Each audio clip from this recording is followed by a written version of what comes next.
Assalamualaikum warahmatullahi wabarakatuh.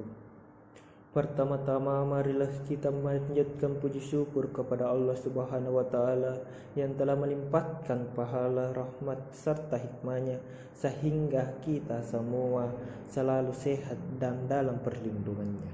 Salawat serta salam semoga tercurahkan kepada Nabi Muhammad sallallahu alaihi wasallam. Pada kesempatan kali ini, saya akan menyampaikan ceramah singkat tentang adab berhaji dan berumrah serta hikmahnya. Melaksanakan ibadah haji ke Baitullah merupakan impian setiap muslim. Namun salah satu rukun Islam itu hanya diwajibkan bagi Allah yang memilih kemampuannya saja. Allah Subhanahu wa taala berfirman dalam surah Al-Imran ayat 97 yang artinya mengerjakan haji adalah kewajiban manusia terhadap Allah, yaitu bagi orang yang sanggup mengadakan perjalanan ke Baitullah. Sedangkan haji mabrur tidaklah dibalas kecuali dengan surga.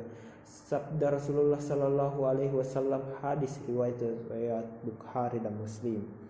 Agar predikat mabrur melekat pada setiap diri jamaah, maka setiap hamba Allah Subhanahu wa taala yang berhaji dan umroh perlu memperhatikan adab atau tata cara menunaikan salah satu rukun Islam itu, sehingga kesempurnaan ibadah haji bisa tercapai.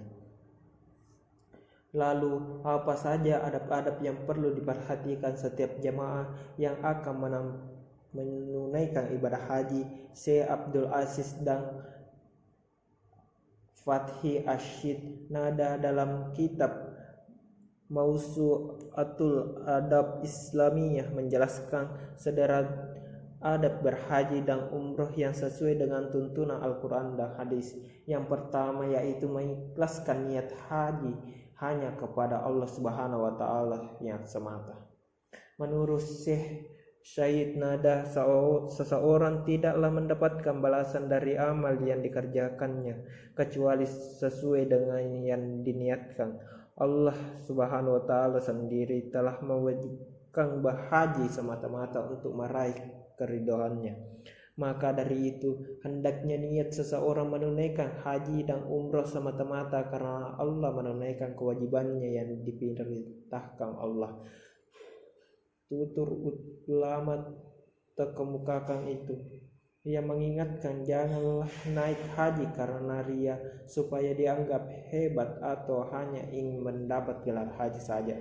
Menurut Syekh Syahid Nada, melakukan amal karena manusia termasuk perbuatan syirik. Allah Subhanahu wa taala berfirman dalam surah As-Zumar ayat 2, maka sembahlah Allah dengan menunaikan ketaatan kepadanya. Adab yang kedua yaitu bertaubat kepada Allah dan taubat nasuha.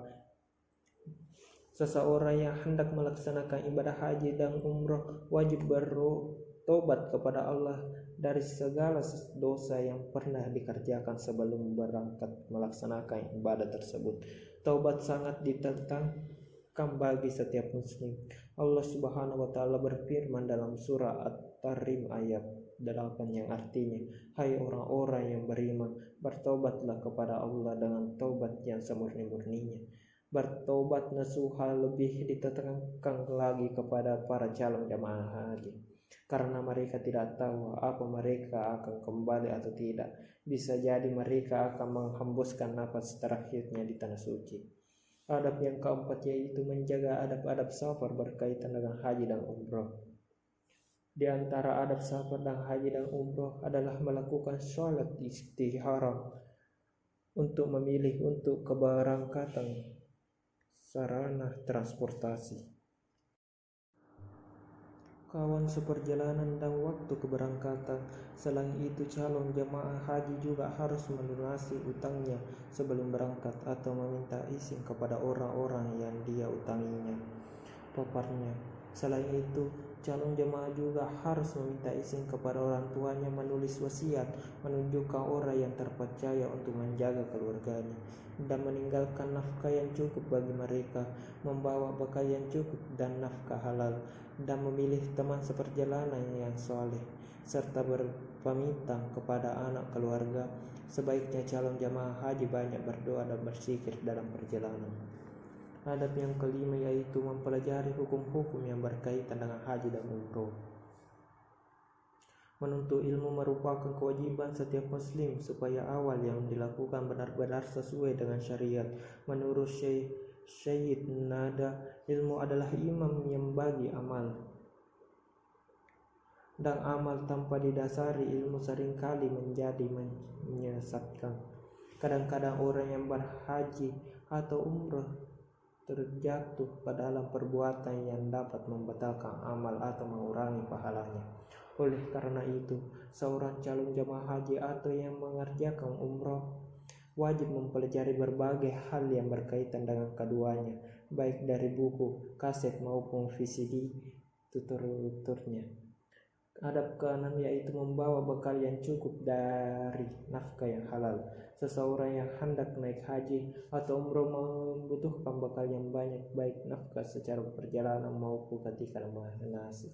Oleh karena itu, harus menjaga nafkahnya sehingga agar cukup selama perjalanan dan berhaji agar dia tidak kekurangan dan terpaksa meminta kepada orang lain.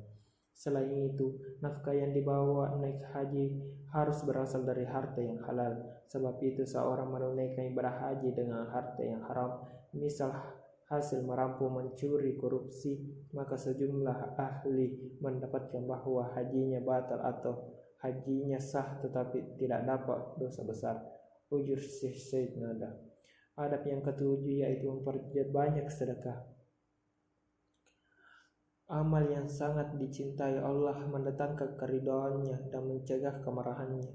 Perminta-minta dan orang yang membutuhkan bantuan, maka dari itu selayaknya jamaah haji memperbanyak sedekah sesuai dengan kemampuannya untuk mendapat pahala. Adab yang kedelapan yaitu banyak memberi nafkah kepada teman seperjalanan. Di dalam memberi nafkah kepada teman seperjalanan terdapat pahala yang besar dari Allah Subhanahu wa taala. Di samping itu akan menciptakan perasaan gembira dan kasih sayang di antara mereka. Maka seharusnya dan niatnya akan mendapatkan dari kepada Allah, bukan untuk pamer.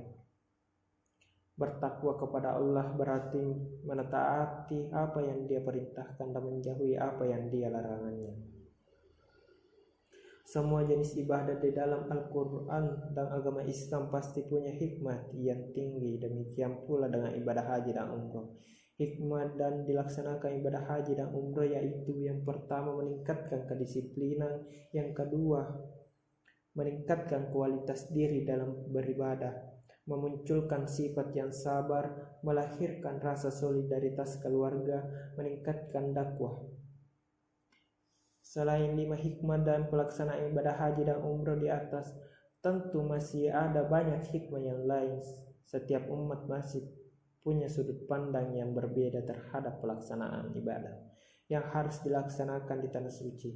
Namun yang terpenting adalah setelah pulang dari berhaji dan umroh, umat Islam harus percaya atau punya pencerahan jiwa yang baru dan diwujudkan dalam amal soleh, baik untuk diri kita sendiri maupun bagi masyarakat dan lingkungannya. Itulah tadi ceramah singkat dari saya. Mohon maaf bila ada kesalahan dari ucapan saya. Wassalamualaikum warahmatullahi wabarakatuh.